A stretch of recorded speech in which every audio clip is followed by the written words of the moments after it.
up! Bitch bitch ass nigga, fat titty ass bitch. What's Ace doing there? Shit, man. Oh, here comes. Oh shit, he laid her out.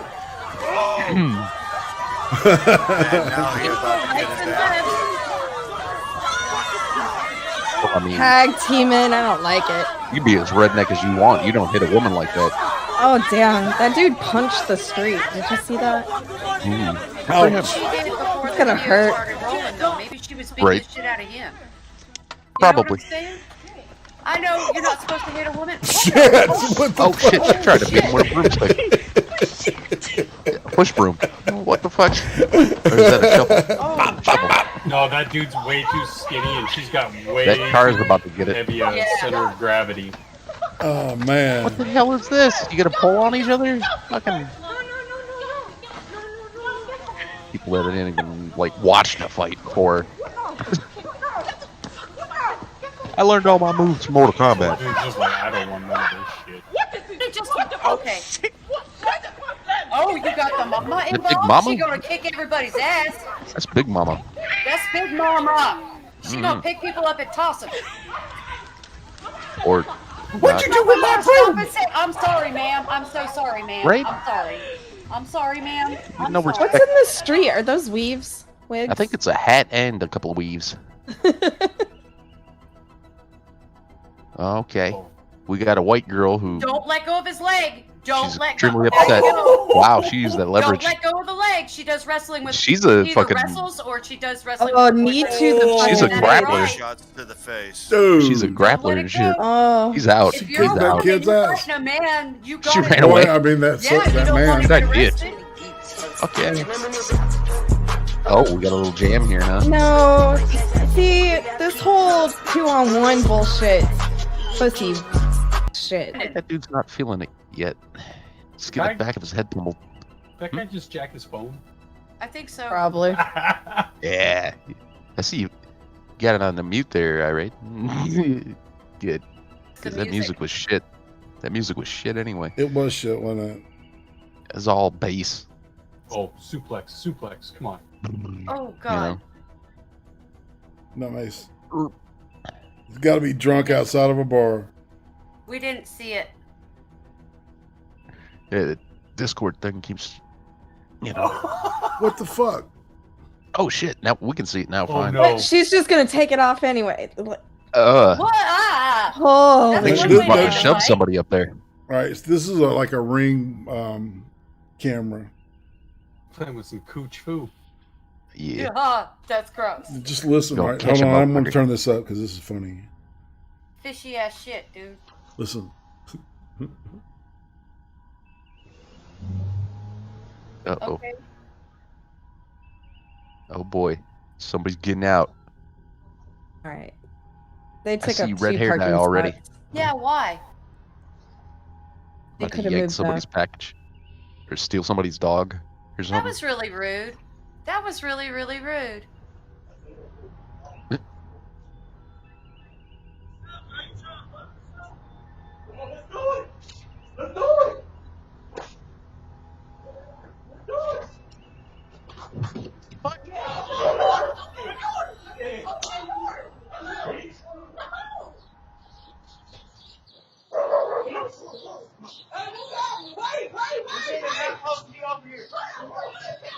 You gotta hold up your pants, you're winning. Wait a minute. You just got to telling him to get out of the car. You can't say wait. Ready, but hurry up. Oh! What the fuck is going on?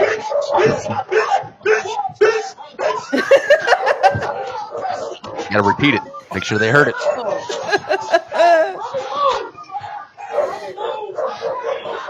And this looks like a very familiar neighborhood.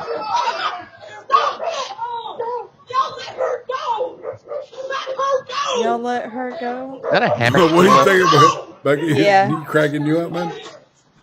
Yeah, this is funny shit. This thing gets good audio from a distance. Man, I'm telling you, the fucking the mic is sick on that thing, man. I also noticed there's a cord coming from their door to the porch. That's weird.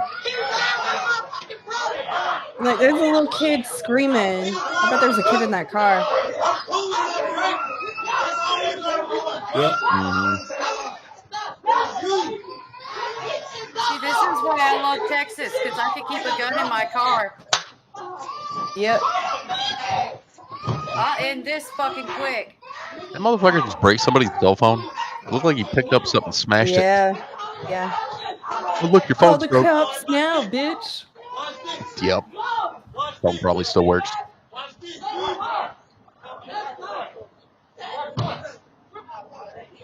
Probably just cracked the screen. Pussy. They kept saying let her go. Was the driver a female? Yes. That was a woman. They just beat the shit out of him. Yeah, she got her wig. And she told them to get out of the way so she could park too.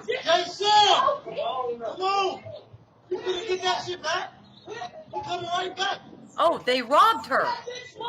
Yeah, of course they did. Classy. Classy. Even the niggas pulling hair. On God. What?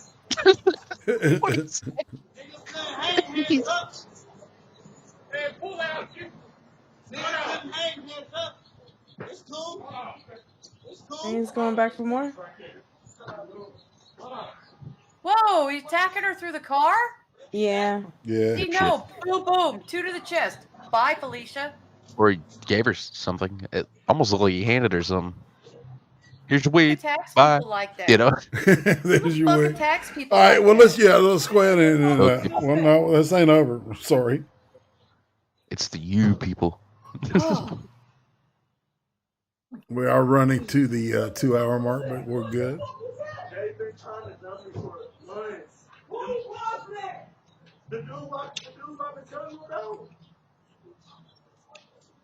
I think that's the Everybody's people in the pulled house. off. Yeah.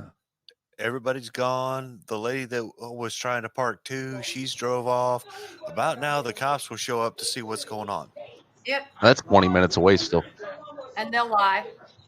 They'll lie through their asses.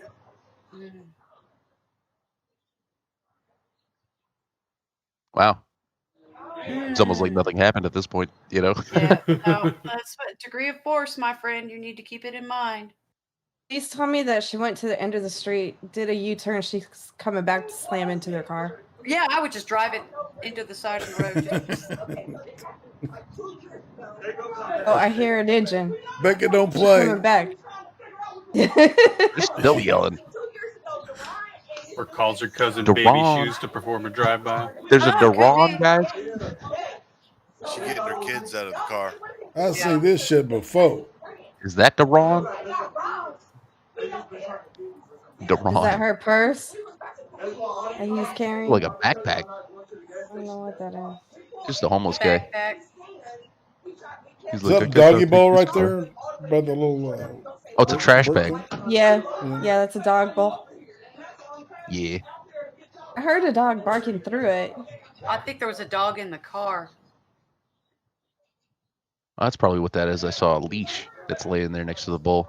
I thought it was a If wire. my lead don't get you, my Rottweiler will. That's what I don't have a dog, but But you can bark, though. my hound You can wouldn't- pretend you my have a hound dog. wouldn't fuck around if people came aggressively at us. I can't wait to get a dog. I miss her. I miss having one Dogs myself. are so great. My last dog was a beagle. Well, whatever. And I had a beagle at one point. She was cool. Her name was Pebbles. Does she howl all the time? Yeah. She even taught the dog next door how to howl. I love hounds. I don't care if they're loud. I love hounds. Yeah. Weirdest thing too, because he was a kind of dog was it? I can't really. Oh, it was a retriever, like a golden retriever. Next door, Everything, but they're super sweet. learned how to bark like my beagle, so they'd both be out there. I could hear Pebbles like a mile away too. Pebbles and Bam Bam. Right? That'd be a good name for a pair of dogs. Yeah, hell yeah. If Her I dad's ever name was get a actually basset hound, his name is going to be something like Artemis or Bartholomew. A long name. I don't know, man. Can I just point out that female that just got her ass beat was able to get up and like a walk away from that, and how many men were beating her ass. Motherfucking a lot of durable. padding. Durable, How many- strong. Yeah. It's because she had I mean, Gorilla what does Glue in that her say hair. What does that say about those men? Pussies. They need to hit the gym. That's the point. Vaginas. Okay. To me. I think this is done, man. I thought there was some more. So anyhow, we're gonna Looks go like to everybody the. finally went inside. Suddenly a drive-by happens right before you pause. You're like, oh my god. Yeah. There it is. We're back into the foyer. What I call the foyer. Bull Mastiff Tater. I used to have a Mastiff Rottweiler mix. Dude, Mastiff. Tater, my buddy had Tater's got a massive gigantic dog. Labrador mix, I think. Mm-hmm. And great dog. Do not mess with Tater when he's got his dog, though. That's right. Because Yeah. that dog loves him and pretty much only him. Everybody else is tolerated so long as, Tater Alone. hasn't said, Yeah. go get him. That's a good how dog. mine was, and I was her only person, and it became a problem with the kids and our other Rottweiler. So I had to give her to a single older dude so she could just protect him. Yeah, she was getting aggressive with everybody. We had a Catahoula mix named Redemption, but we called her Dempsey. She was the best damn dog. She literally wandered half starved and damn near dead onto our property one day. And I had to carry her to the porch to help her and feed her and stuff. And she was a working dog. I would go to trim the goat's hooves and stuff, and she would hold his flanks so I could. She'd train the chickens back into their fence in their field, and she was a great working dog. She got run over trying to chase down another dog that stole some of our chickens. Well, we're kind of at the end of the line, people, and let's go ahead, Timmy. Why don't you talk about what you got coming up? Well, tomorrow we have that thing that we do called, I think, Accelerated Deconstructions, or XD, and I think we're talking about HR1 really stupid. Yeah. HR1 massive violation of the Constitution. Retarded shit, man. Oh my gosh. Stupid. Stupidity. Federalize the government. It's federalize the vote. That's all we need. Yeah, even though the Constitution says only the state legislature. The Fed fucking with more of our shit and our rights. Voting's the right. So, Becca, what you got coming up? I have Fairly Just Becca tomorrow at 6 p.m. Central Standard, and then another one Sunday at 8 p.m. Central Standard. Cool. Dr. Functional, what you got coming up? You can catch me tomorrow, I believe, with you on the Star Trek stream on Blind Press's channel. And that's at 5 p.m. Eastern. And then at 11:30 Eastern, you can find me on the Minions of the Zoo channel, hosted by the Harry channel. Oh, cool. Yeah, I'm not sure about tomorrow afternoon. So I'm it's kind of that. touch and go. Right. But I'll be with definitely with Timma later. Roasted, what you got coming up? Yesterday I had a video that hit, and I got another one slated for Sunday. I'm working on a piece about the chip famine that's hitting tech right now. Oh yeah, we're all talking about it. Dude, it's a thing that's going on there. Trippy. I don't really have anything coming up yet. I don't know if I'll be doing a Sunday show. I should be. So yeah, Sunday. Yeah, Sunday. Okay. That's pretty much it. Right. And on Sunday, I'm going to be interviewing the Object of Hate, part of the Insomnist crew, and then Monday, Becca and I are going to be looking. I think I can't remember if it's Czechoslovakia or not. I can't remember, but it's the second part of that BBC thing. Since we got away with the first one, might as well, do it until they tell us we can't. All right, great, thanks, man. And on that note, people, let's get out of here, say goodbye, and we'll call it a night. Peace. Good night, everybody. Good night, okay? Oh, that wasn't Opal. That was Jesus, the I can only. dumb girl. Sorry, what?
See y'all tomorrow night.